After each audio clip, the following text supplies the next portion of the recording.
to the Funnel Reboot Podcast with your host, Glenn Schmeltzley. Let's get into today's show. Hey, Glenn here. Welcome to Funnel Reboot. Today, we're going to talk about portfolios, assets, and houses. And no, I'm not talking about investing. When it comes to branding, there are many facets to getting it right. But we don't have to know all about branding to know that only one mistake can cause deep, irreversible damage to a brand. In 2009, the Tropicana Juice Company thought they'd be clever by taking their recognizable straw in an orange image that they put on their carton, simplifying it down to an indistinct orangish object. Design critics howled, and customers shied away from the sight of it at store shelves. In response to this 20% decline, Tropicana rapidly went back to their old packaging. Gerald Ratner, CEO of the UK jewellery chain that bears his name, was once asked a question about some of his products, and he responded by saying, "Oh, it's total crap." Well, the company eventually had to close over 300 of its stores, admitting that this comment caused a decisive blow to their reputation.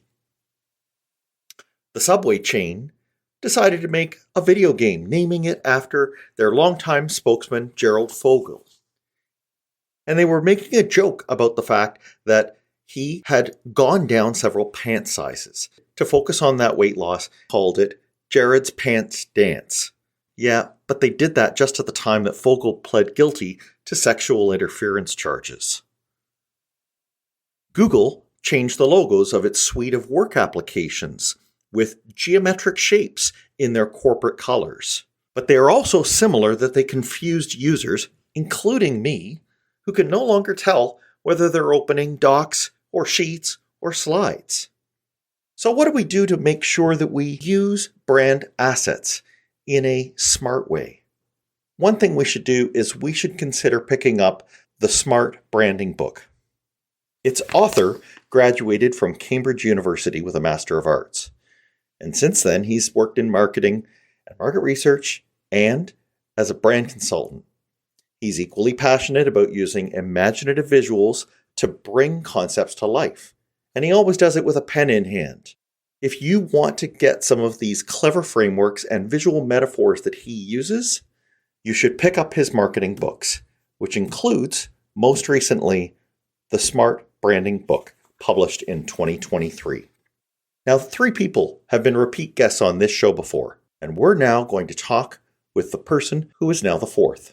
Let's go talk to Dan White. Dan White, welcome to Funnel Reboot. Now, can you tell us what the name of this, your 3rd book, is? Thank you so much for having me back. Yeah, it is neatly called the Smart Branding book. We first had you on in episode 109 to talk about the Smart Marketing book.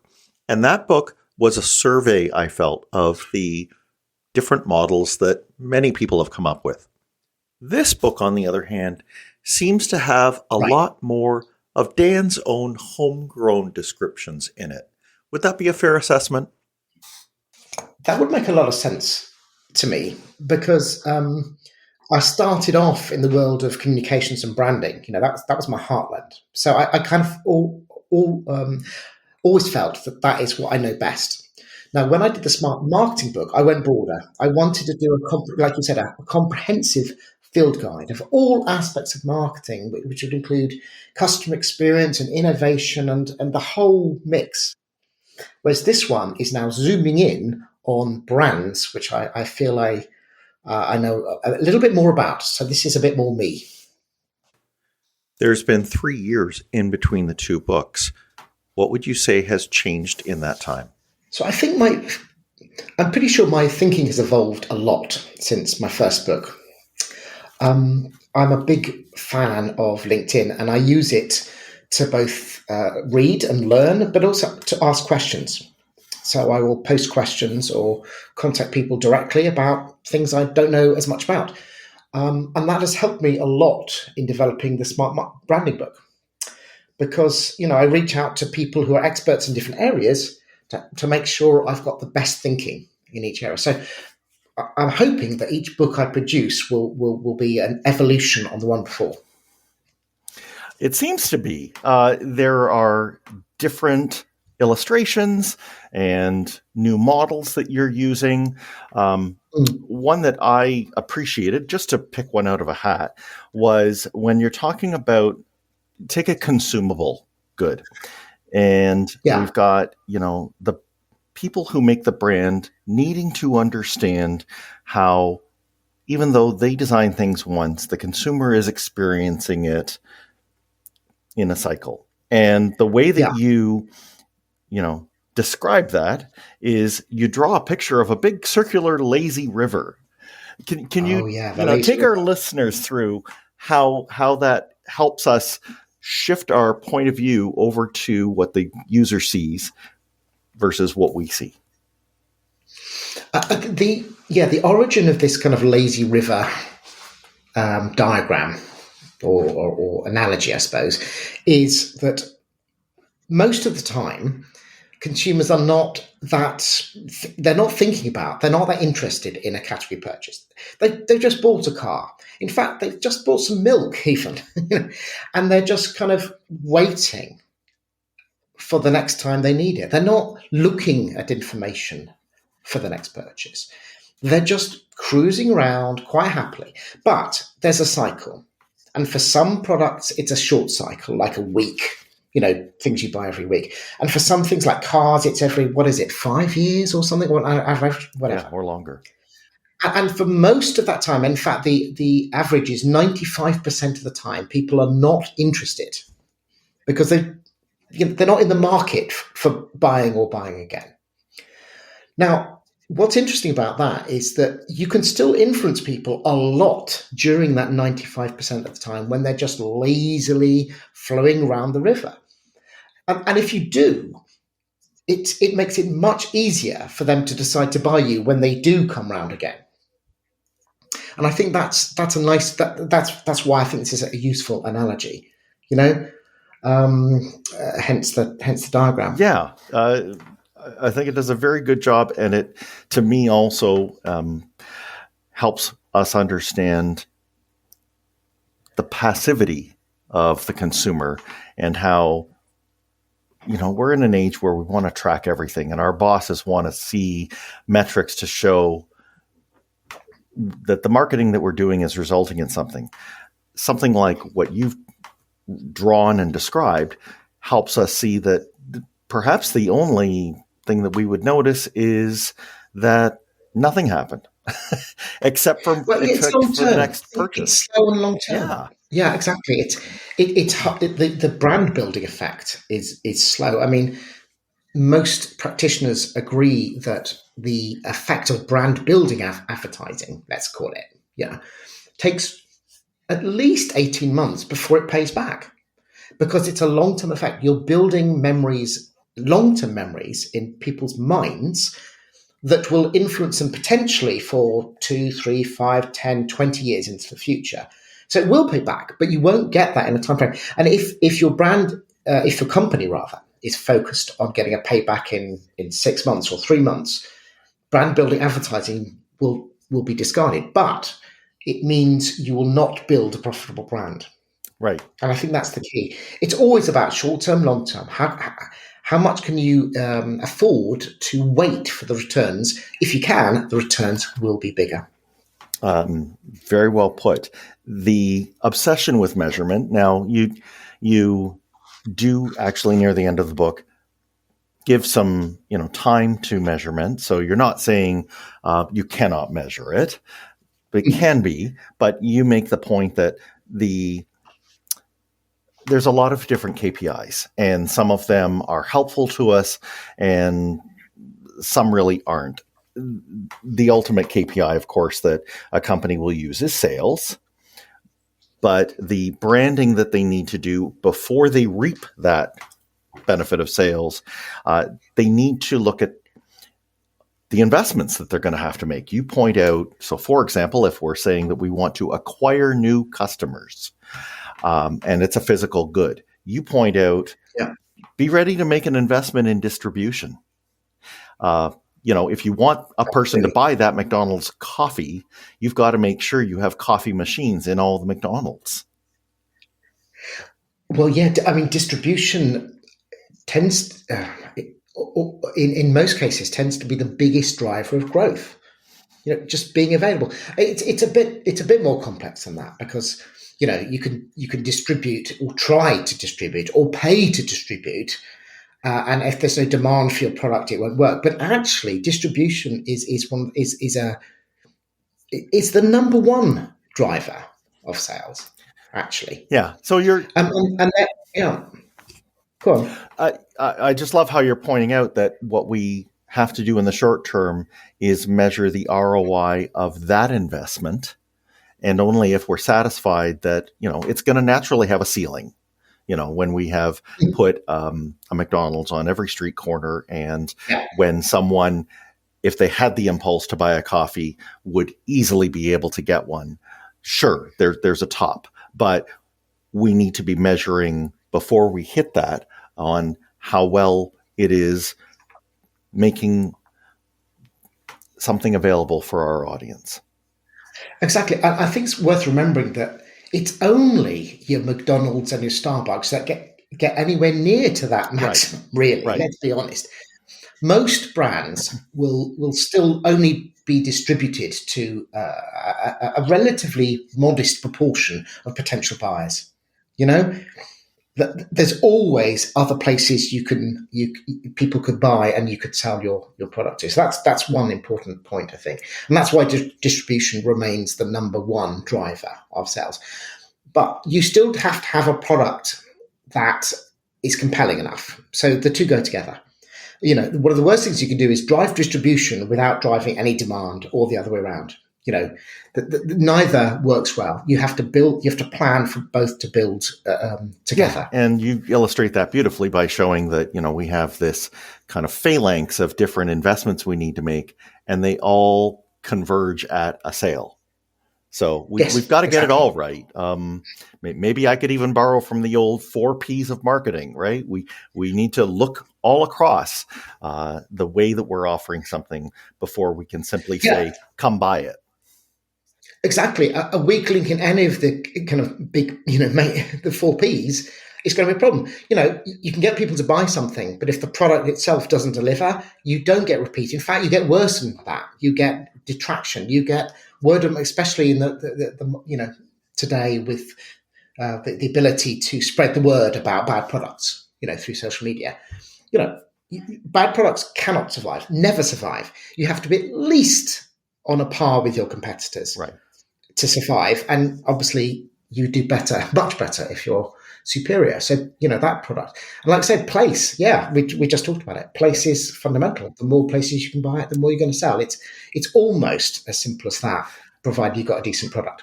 You just mentioned social media. Let's talk about the different mediums that we're able to use. You seem to be a proponent of going across channels. You seem to suggest that we need to look at what each channel is good at. Some are better at brand awareness. Some are better at activating a person off of what they need to do. I would think, particularly if we have anything digital, that activating them is going to be something done digitally. You want to be in an online channel, not necessarily on the back of a transit bus. Not necessarily. No, I take your point, Glenn.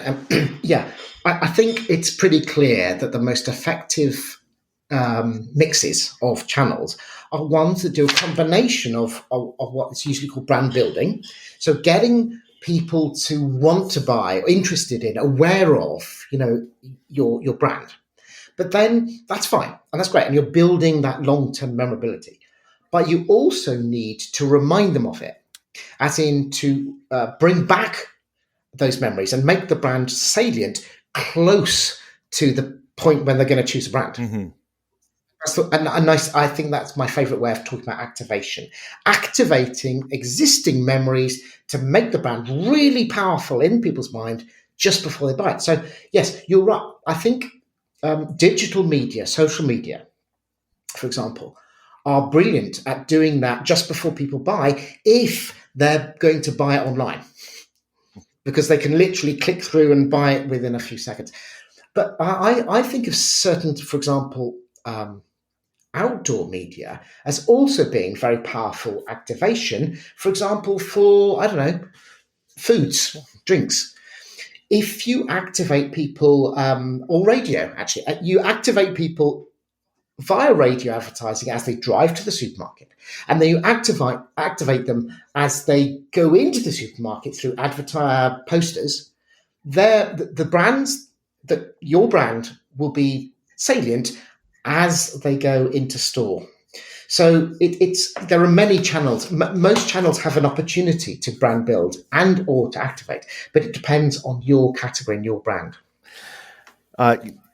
It certainly does. The category also, you bring up a great thing that we need to consider is how old is the category and how mature are we? And near the very end of the book, you lay out very plainly that not in all cases will investing in brand promotion be fruitful. There are times where, yes, it could be if you are looking at yourself and your competitors and you're all growing, but it does seem that the highest promoted brands are growing the fastest. But then you show examples, and I would imagine they're in old product categories. People are well entrenched in the way that they buy them. I'm thinking of maybe something like how I heat my house. I'm probably not going to switch from oil to gas or gas to something else that quickly, right? And yes, we've had home heating products, with the exception of solar, for quite some time. So in cases like that, you show data that would suggest we may not find the same kick coming from a brand promotion advertising as in cases where we're all growing quickly. Yeah, I think that's true. I mean, it's switching barriers, I suppose, is the best phrase, isn't it? Like you say, to switch from electricity to gas, or from, classic electricity to solar, or do you have these things in the US? What are they called? Heat pumps? Sometimes. Yeah. Everyone's talking about them. There's a massive barrier. Yeah. You have to invest £10,000 or something more than that. I can't remember the figure. That is a massive barrier. So, you're advertising. You can advertise those as much as you like, but the barrier to actually adopting it is so high, it's going to have quite a small effect on that. Whereas, if you're buying something for, that's costs $2 and your competitors are, $2, and they're all pretty similar, advertising can have a massive impact just to nudge you towards one or the other. So this is to do with the responsiveness to advertising varies massively by category. Not to say that you shouldn't invest if you're trying to sell a heat pump, but you're going to have to do some pretty clever advertising to make it work. Yeah. Let's talk about rebranding, which is a thing that we usually imagine that the brand of a product is the product, but you point out rightly that there are times when we need to switch it up. Maybe since we're on this kind of environmental discussion, I'd argue that electric vehicles were branded a certain way across manufacturers until one company, Tesla, came along and said, we would like to reposition the category, and we have a strong brand that needs to say one thing: we're not a internal combustion engine car company. We're something else. Tell me, you've been involved in some important rebrands. Tell me what advice you would have for a listener who is about to embark on that. Well, I guess there's two big questions here. I mean, there's one is, when you're rebranding, you have an existing brand with plenty of people who either use you regularly or as part of a repertoire. Yeah. But when you rebrand, you're doing it for a reason, right? You're doing it because you think that in the long term, you're going to attract more customers.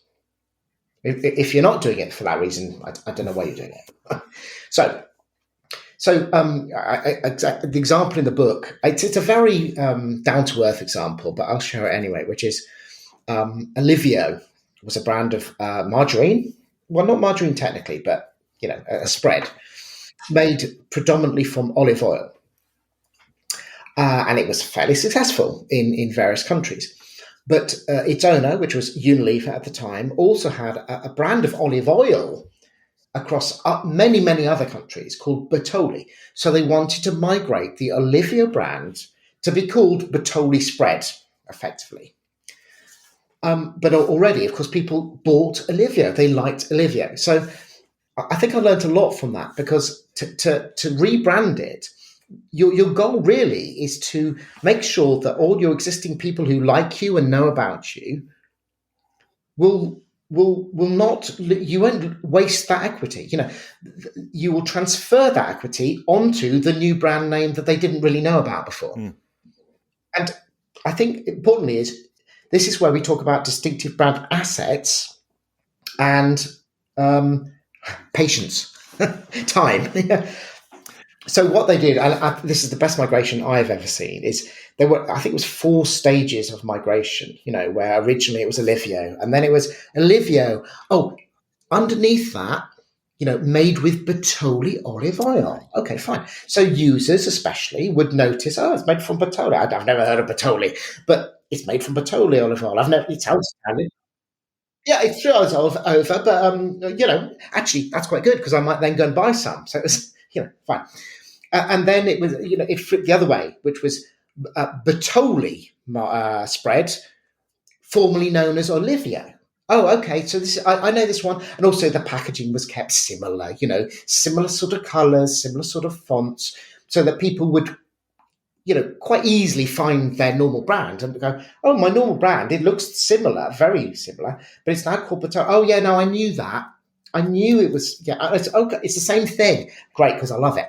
And then finally, of course, it was Bertolli spread. Now, that's the point. You're retaining your equity, but evolving the brand and migrating it. And that's true of anything, because that's how the brain works. Don't throw away equity. Don't change your brand name and have no connection. Create a connection for as long as it takes until you transfer the equity. Yeah. So anyway. That was a tremendous example. I think you said it was close to, it was over a year, maybe 2 or 3 years even. No, I think it was more like 2. It was more than 2 in the end, more than 2 years to make that migration. So there's the patience. And you said that you can be inventive. You said that the packaging team even got involved and put a cardboard sleeve, which had the way that people were used to it being, and yet when they pulled it out of that sleeve, it was the new product. So genius. Yeah, that was a bit of genius, wasn't it? You buy your normal product because the sleeve is identical, but it's a cardboard sleeve that you didn't have before. You take it off and you reveal the new brand name, and you can't miss that as a user. So you're not going to lose users, which is kind of what you want to do. Yeah, genius. It is, and yet it also reveals the complexity that can, I'm sure, give people headaches as product managers when it comes to how to architect multiple brands. And you devote a chapter to brand architecture, and we don't have time to go into all of the different ways to do it, but just if you could give us a taste of how differently people can set up the organization of brands in a way that's going to serve the definitive purpose that they have for their products. Yeah, this is one of the most complex subjects, because suddenly you're talking not just about one brand. If you've got 4, 5, 6, 10 sub-brands all under the same overall company or brand name, this is where it gets really complex. And to be honest, there's no definitive scientific evidence about how to do it perfectly. And therefore, there are different models. And I think it is a case-by-case basis. But there are certain principles, I think, which is to do with, what associations do you want to be shared, across all of your range? And what associations what associations do you want to be differentiated across the different products or service lines within your range? I think that is the key question you need to ask. I use Dove. Of course, I use Dove. I know Dove is a cliche, but I think it's one of the best examples because they stuck to one product format for, I'm going to have to look it up, 30 years, decades. I think. Decades. And let's remember, core audience, maybe not the users, but they knew that their buyer was female. Their buyers, their target buyers were female for decades. So they had this amazing product. Yeah, a bar. It's not like soap. It's better than soap. It's moisturizers, and that product was fantastic, and it was premium. But people bought it because it worked. I use it now. I use it now. The reason I don't look. Oh, sorry. You won't see this on the podcast, but I like to think I don't look 54. Right? Now we know your secret. Glenn, you're laughing. Why are you laughing? I look about 34. The point is, it's a good product, right? It works. And they sold this around the whole world. They extended from the US, and then they went to Europe, and then went around the whole world. And they built a brand around a product. But that product stood for moisturization and feeling good in your skin, I suppose, going a bit beyond moisturization. Then they rapidly expanded into other categories. They went for deodorants. Before that, body washes, which is obviously very similar. Then deodorants, and then like skin moisturizer. They expanded. And now they sell a whole massive range of products, but all of them have this kind of benefit of making you look and feel better, and looking after your skin. Even the deodorant looked after your underarm so it didn't get sore, right? And then they took it even further to make it so it looks after your kind of psychological well-being as a woman initially, and now as a man as well. But the point is, brands are not the same as products. Products are... Obviously, we know what products are, but brands can stand for things that go above products. Yes. And a brand is therefore more valuable because if you establish what a brand stands for through one product, it's when it launches another product, that product has a head start. And that, for me, is a good definition of what branding is all about. Mm-hmm. Since we're in, an age where you can get this information all around the world, and yet you need to acknowledge that your audiences may vary by region. We can't forget that even things like brand architecture or the value that people are putting into a brand is that's a choice as well of the company. So you give the example of Samsung, which seems to have pretty uniform branding in all markets. And then you take Netflix. Now, while the Netflix logo is the same everywhere, the change by market that they make and which people try with their VPNs to get around is very different. And that's something that Netflix is adamant about keeping as part of their brand, because it seems they have understood by market, by region, what they want that brand to stand for. Well, I get that, but actually it's not even by market, is it? I mean, I don't know, Glenn, have you ever looked at your partner's Netflix? Yeah. Yeah?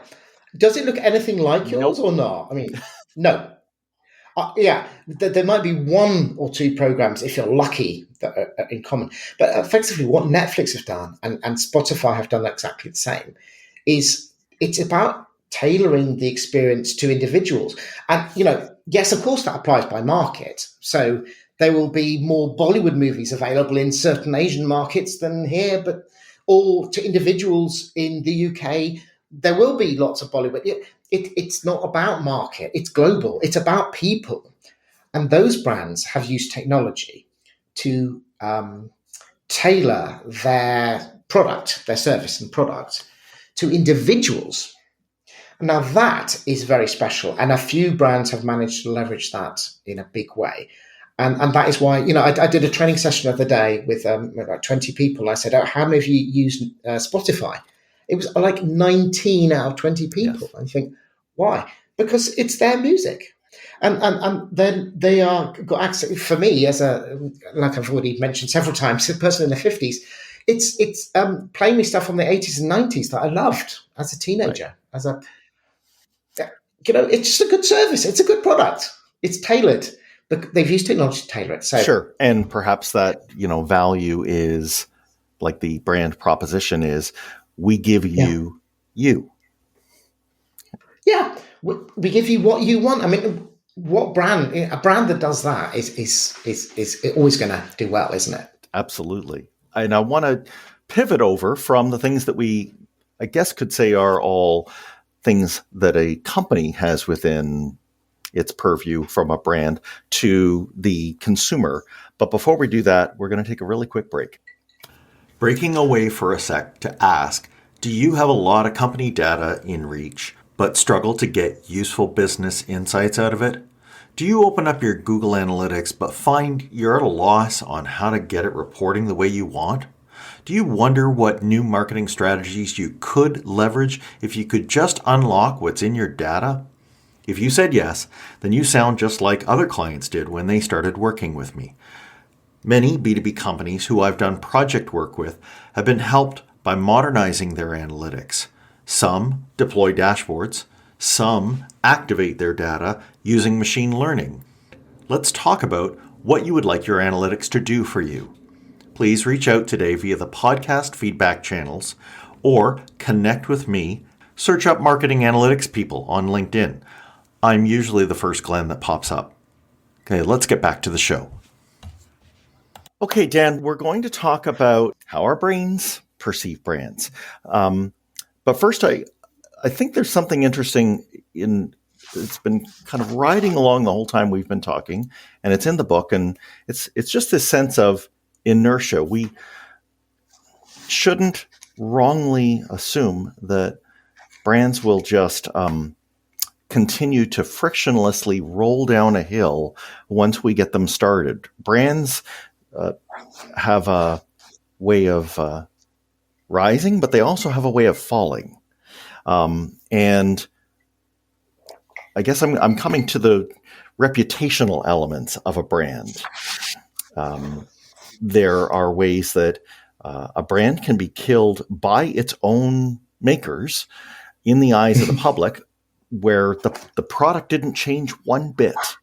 And you give an example of, I think it's a jewelry firm, Ratner. Tell us how quickly that can happen.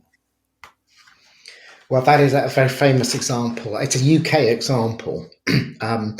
Back in the, I haven't got the exact dates in my head, but back in the 80s, there was a jewelry firm called Ratner's, and it was a high street jewelry firm, one of the biggest, one of the two or three biggest.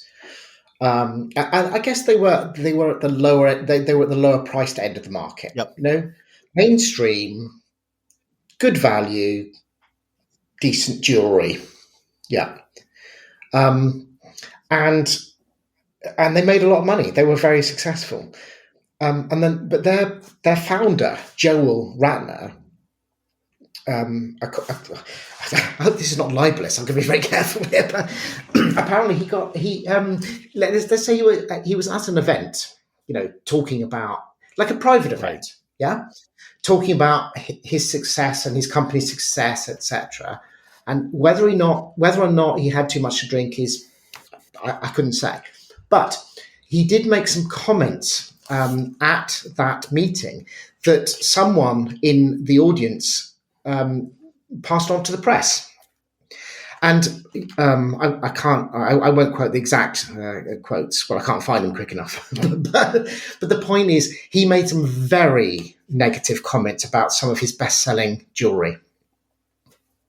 In fact, no, I do remember one of them. He said that one of his items was cost about the same as a prawn sandwich from Marks and Spencer's. and would last about as long, right? Okay, you get the gist. No. He was showing off, he was making a joke about the kind of stuff he said. Anyway, the thing was, of course, this got into the press, Sure. and you're talking about millions of people who had spent probably more money than they could afford Right. on Ratner jewelry, feeling completely betrayed. Yeah, And he was probably, boasting in what he thought was yes, a private forum to people about how much margin they made off of these items that, sold for exactly. £4.90 or whatever it was. And Yeah. that kind of self-damage is awful. It can also happen, I think, in times when there is a serious problem with a brand and that reputation clings in the balance. It hangs there until there's a resolution. Two quick examples I can think of. A good one would be Tylenol. So I'm going well back here, but in the 1980s, there was a very serious tampering issue, and someone had laced Tylenol pills with cyanide, killed several people in Chicago. And the Tylenol company stepped forward. The CEO was personally involved. It wasn't clear, until the dust settled, if it was an inside job or some wacko, that was.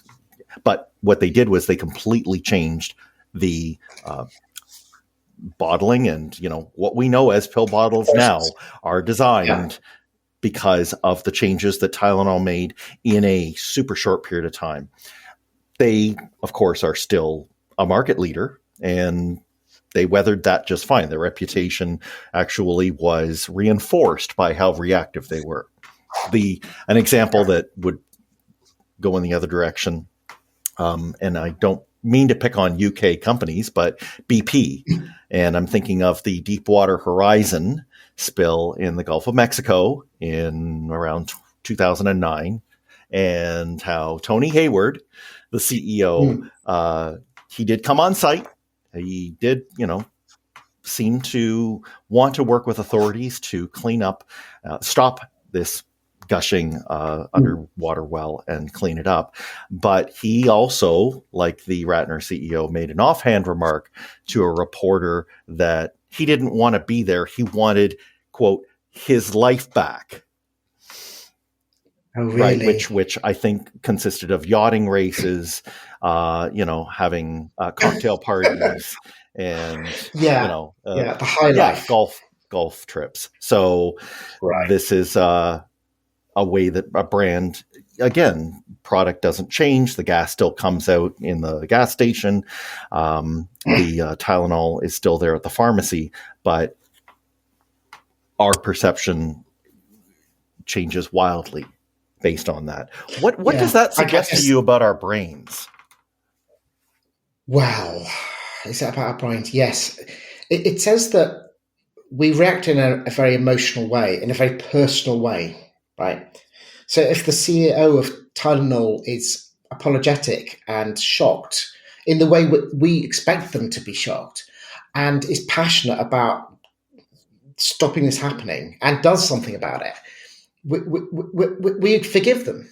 We forgive them and their brand because we all make mistakes. You've got to be very human there, and that worked well. I think in other cases, like you mentioned the BP case, that the trouble is they're being too human. they're kind of revealing their own kind of, I don't know, difficulties. They're not being genuine. They're not taking responsibility for what's happened of a company that's under their watch. I think more importantly, this says that senior people, anyone who's going to speak to the press, a CEO or a CMO or a publicist, has to have very good media training. Just from a self-preservation point of view. Yes. Media training is essential for anyone who's going to talk to the press. And obviously, either the CEO of BP didn't have it or forgot it. But I think that's important. No one's perfect, and companies that do their best to genuinely do their best to do better, the public forgives them. Right. There is a chance for that. I like how you said we kind of look at it as, well, what would we do? But our brains, as you rightly point out, have some very harsh filters that they apply. And most things don't get in unless they fit very specific criteria. Now, this is not only an issue with when someone is trying to correct a problem that could be a reputation, harming or helping part of the brand. It goes for the brand as a whole. Tell us a little bit about what is happening inside of our minds that raises when a brand message is trying to come to us. How often is it actually becoming conscious to us that we're seeing it? Oh, that's a nice question. Yeah. Very infrequently, very rarely. No, you've got to acknowledge this, and that's why you need to keep going with advertising and keep it going. And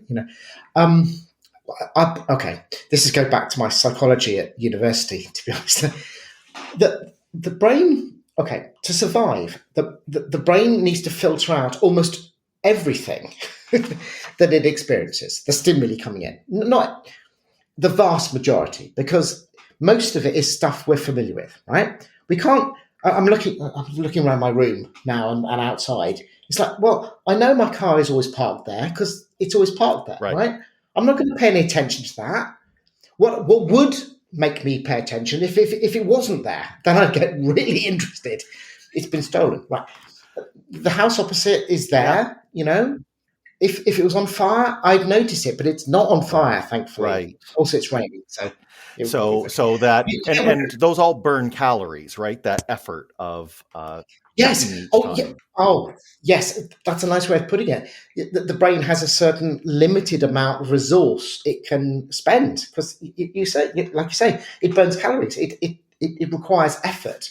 So most of the time, if as long as it looks familiar, what we're experiencing, we ignore it. In fact, we ignore it to the extent that it doesn't even get to conscious attention. Yeah, that I know it's mind-blowing, but there is a part of the brain that just filters all this stuff and goes, nothing to see here. Nothing to see here. And your conscious brain, the conscious brain is the bit that requires lots of calories and lots of effort and lots of, doesn't get bothered with it. There's a lower level, which is still the brain, I know, but that doesn't. Now, the thing is, to be successful in marketing, you need to do something that is worthy enough to get through the filter. So I have this cartoon in the book, which is like scanning around.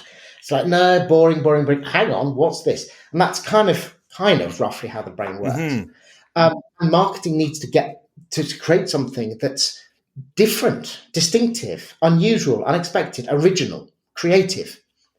Hence, all these words are important to marketing because if they create something like that, it goes in. It at least gets to conscious attention, and therefore it has a chance of going into long-term memory and affecting purchasing. So, Dan, our brains are, like you said, kind of moving around with that flashlight, but it seems the question being asked is it dangerous? Is it rewarding? Or is it worth watching for a bit to see if it could be useful later, maybe fitting into one of those two categories? I think that's about right. I think so. We're always looking around our environment for threats or opportunities, I suppose. Yeah. And actually, to be honest, we're looking around for anything that's not expected, anything that's different, anything we wouldn't normally see there. If you're walking down the street and you see a tiger, that is not normal, right? And you go, and your brain will flash. Is it a real tiger? And suddenly go, look, it's just a pretend a model tiger of someone. A kid has made a thing, and it's a go-kart. I don't know. You get the drift. But if it's a real tiger, your brain will go into hyperdrive. Sure. And quite rightly, you'll probably run around the corner. I'd be. Yeah. You'd have to work hard to catch up to me. Yeah, but that's the thing. That's why things that stand out, things that are unexpected, grab attention. Now, they don't always hold attention. Right. But marketing's job is to grab attention by doing something original, distinctive, different, unexpected. But then it's to hold attention after that quickly by saying, no, this is something it's worth you watching or listening to for longer. And I think that's particularly important for media channels that only tend to get exposed for like 1 or 2 seconds, like social media. Yeah. It's like, otherwise you just scroll past. Yeah, you won't dwell on it. And like you mentioned, most spots are 6 or 7 seconds to about 30 seconds. Yeah. So how in the world are we going to have people that actually stick around long enough to find something without that first attention grabbing second? Yeah, the first few. I think more than ever, the first 1 to 2 to 6. I know, it's a bit vague, but first few seconds of ads in the modern era, unless you're going to the cinema, unless you're investing in cinema, and TV is a reasonably good as well. But most media, 1 to 2 to 5 or 6 seconds, you have to engage people to make them want to watch you longer. Otherwise, they will skip or scroll past you. Right. There are some who would argue you fiercely, and they use a word that I didn't see in the book, but they will cry manipulation.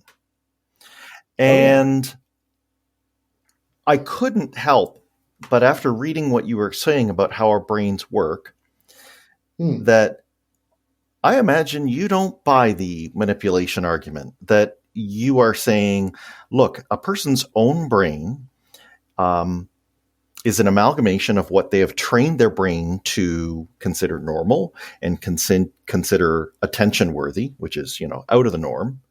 And if they are actually paying attention to something, it's because their own experiences have caused that message to be worthy of conscious thought.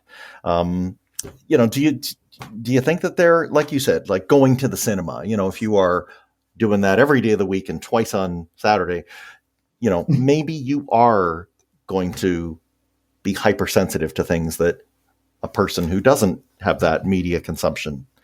But what do you say back to those people? I need to ask you more about the manipulation idea. When you say manipulation, is that like a criticism of marketing? Yeah, or just that some people will say that advertising is tricking people into making a brand important in their mind, and then at time of purchase, buying stuff that they don't need. Interesting. Yeah, I'm with you.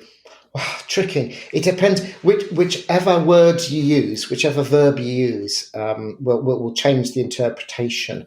But yes, marketing is about. Now, don't quote me on it. Well, no, quote me if you want. Marketing is about tricking people to think about your brand when they're thinking about buying something. I mean, that's what marketing kind of is. Tricking is interesting, though. Marketing is about appealing to things that people are interested in so that they engage in the advertising and are therefore more likely to buy the product. Is that tricking? I don't know. That's up to you. For a person who's been a lifelong smoker and you put a image of a masculine Marlboro man up on a billboard. And they have no willpower. You're going back a while now, right? They have, I am. But they have you want to be habituated themselves to thinking, that's what I need, a smoke, right? Is it manipulation? I don't know. For that person, yes. No, this is. I find this quite a tricky argument because the whole category is something that there's a debate about whether you should ever have advertised this because it's bad for you. So, I get the drift. It'd be easier if it was a category that doesn't necessarily do so much harm. But I'm with you. Yes, it is manipulation, though. But that's what marketing is, isn't it? Does that? Yeah, but does that I sound will wrong? come back to that. It's a function Yes. of, our brains are elastic. And so if a person has just given themselves a nonstop diet of things that are bad for them and things that give them quick endorphin kicks, Yes. then sure, you show them. Yes. Yeah. In which case, marketing as a profession is bad. Right. I mean, it'll be And very effective on them, but you could say it's a net Yes. bad because if it's just falling to their Sure. vices. Yeah, I totally agree. I totally agree. I tried to separate the two debates in my head. Yeah. Yeah. Well, That's not the majority of people. So, well, let's like we all do, because I work in marketing, I advise marketing. So I would just say let's acknowledge that there's a smidgen of manipulation that we do to ourselves. I would say there's a lot of manipulation that we do to ourselves, and that marketing does. I just being honest. Yeah. I mean, yes, that is the job. That's the way I think. Marketing is about manipulating the way people think in favor of whatever they are advertising. That's well, I just think that is what it is. I don't want to pretend it's not. Whether or not you're advertising something that's good for people or bad for people is another moral debate. And we should have. But an easy way to look at it. So another thing our brain does is empathy. So let's take, what has been a mainstay since we've had widespread access to the internet is reviews.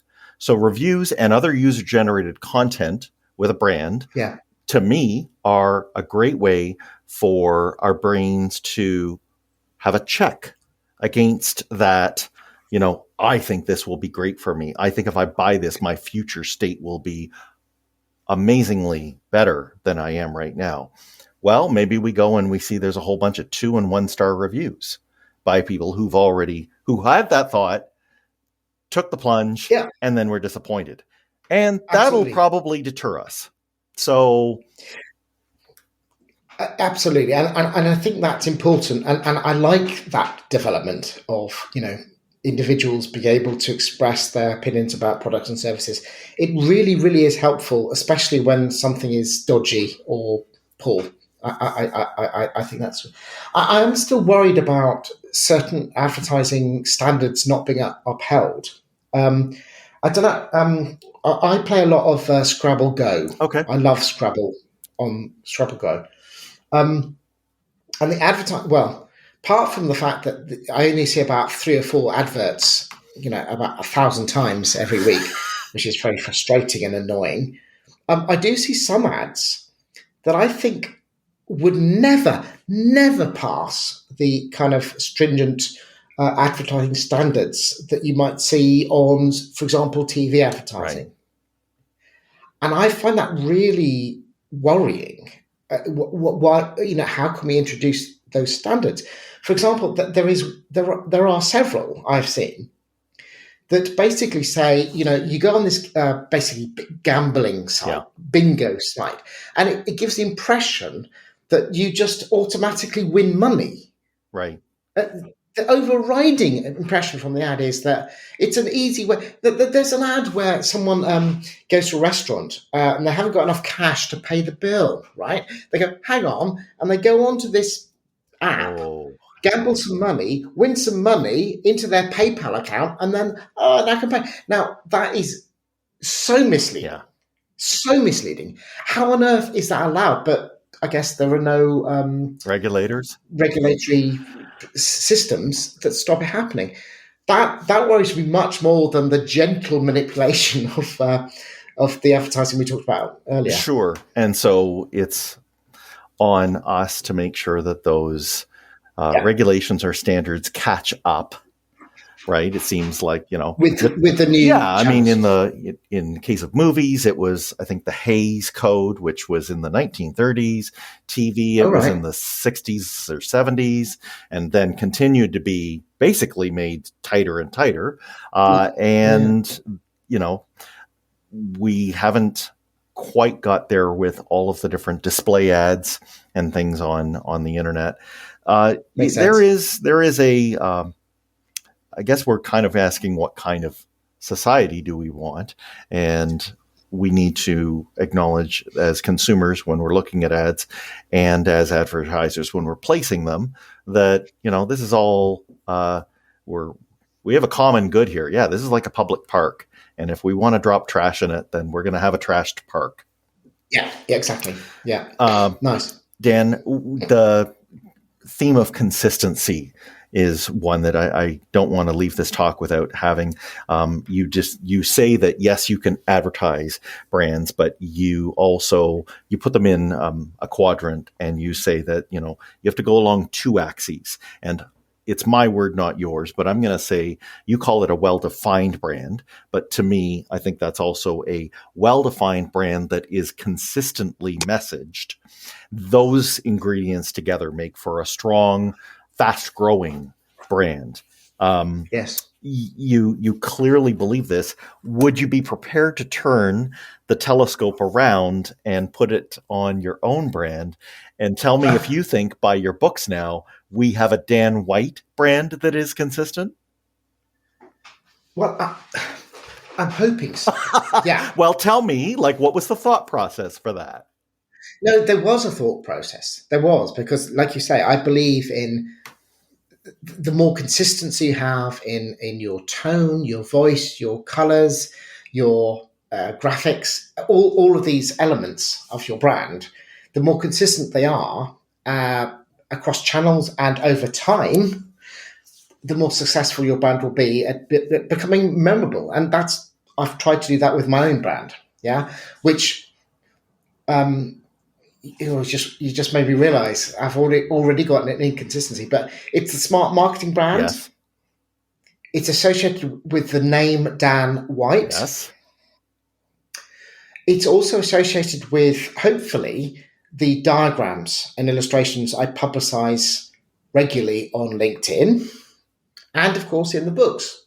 And with those diagrams, there is a distinctive graphical style, mainly because that's the only graphical style I can do. I'm not a trained, I'm not a trained artist. I can only draw in the way I draw. That's it. Yeah. Which has its own benefit. Yeah. Okay, but let's peel into, but it is by Dan's own hand.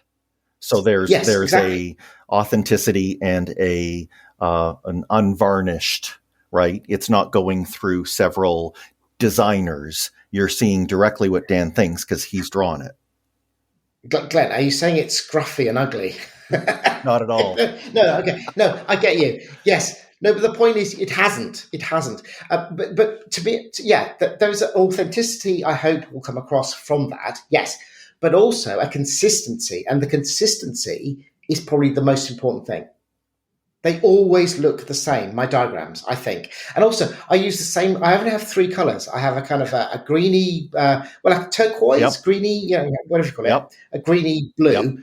Yep. I have a reddish color, and I have a yellowish color. And also, you're allowed any shade of grey. That's a designer. Yeah, sure. I will never use any more colors than those three plus greys. And that is part of the consistency. So I'm hoping, I don't know if it's working, I hope it's working, that people will see this and go, oh, I've seen that before. And then over time they'll go, yeah, that's the smart marketing, smart branding, smart advertising. You probably guessed the name of my new book. Exactly. And hopefully they'll connect with Dan White. And hopefully they'll connect it with the idea of understanding marketing really clearly through clear explanation. So that is my brand. And I've not deviated from what I just said at all, I hope, touch wood, for about 3.5 years. Yeah, that's when I started to build my own personal brand. So yes, my new color is yellow. Yes. I'm focusing on yellow because that's the smart marketing, the smart branding book. The smart advertising book will probably have to go back a little, I think, probably to one of the pinks, one of the red colors. Right, in that spectrum. To be discussed with the publisher. Well, let's just be clear here. I think by adhering to it, there are different ways that people learn. Some people are learning by the words that they see on the page. Some people are looking at the visuals. And then you have kinesthetic people who will hold your book, notice that the books are the same size, right? And have many of the same traits right into the layout. Dan, you can't help it. You're even teaching people about branding in the form of a book, right? That's kind of an inception moment there, but... No. But that's kind of always been my intention, to almost demonstrate some of the principles of marketing by how I am marketing myself and my books. I always thought that was an interesting thing to do. And by extension, we're even seeing a testimonial or, person like me bearing witness. You had me on once, now you've had me on again. There's even more consistency.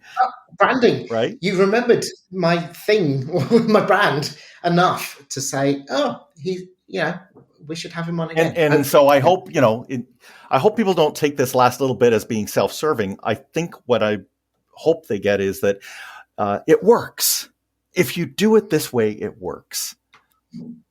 I'm pretty sure it works. I mean, it's not just from my own experience, which has been pretty, reasonably good. Like, there's plenty of evidence that consistently using distinctive brand assets